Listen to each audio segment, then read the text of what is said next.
안녕하세요, 루장입니다. 루시드와 리비안, 두 전기차 스타트업의 2025년 1분기 실적 비교를 통해 현재 EV 시장의 분위기와 각 기업이 겪는 현실을 분석해 보겠습니다. 리비안도 루시드와 마찬가지로 한때 테슬라의 대항마로 주목받았었죠. 2023년 3분기에 15,564대로 출고량 정점을 찍은 뒤 2025년 1분기에는 8,640대까지 떨어졌습니다.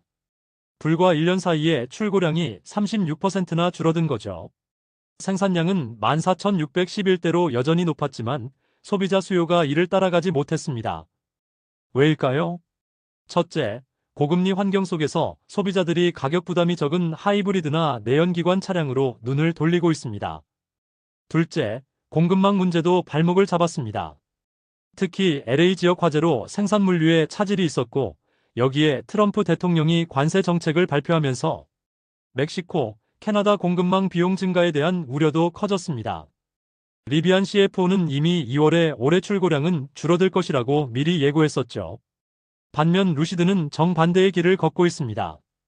2025년 1분기 루시드는 총 3,109대를 출고했고 전년 동기 1,967대에서 무려 58%나 증가했습니다. 물론 절대적인 숫자는 아직 리비안보다 작지만 성장률 측면에서는 단연 돋보입니다.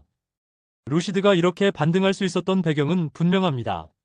가격이나 전략, 그리고 저금리 금융상품 제공을 통해 고금리에 지친 소비자들을 적극적으로 유인했기 때문입니다. 또한 사우디아라비아로 600대 이상 차량을 운송해 현지에서 최종 조립하는 방식도 생산성과 비용 효율 측면에서 전략적으로 작용하고 있습니다.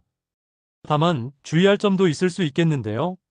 예상 매출은 232밀리언 달러에서 236밀리언 달러라고 하는데요. 저는 이것보다 더 많이 나올 것으로 예상하고 있습니다. 지난 분기에도 거의 비슷하게 월가 예상치를 밑도는 예상 매출을 점쳤지만 오히려 더 많았죠. 현재 월가 전망치는 256.3밀리언 달러이므로 이것을 뛰어넘을 것이라 봅니다. 두 기업의 전략은 명확히 갈라지고 있습니다. 리비안은 여전히 출고량 면에서 앞서지만 수요 둔화, 정치적 리스크, 공급망 문제에 대한 대응이 시급해 보입니다. 반면 루시드는 적극적인 마케팅으로 반등에 성공했지만 매출과 수익성을 끌어올리지 못한다면 이 성장은 일시적인 착시가 될 수도 있습니다. 전기차 시장은 분명 긴 숨을 요구하는 마라톤입니다.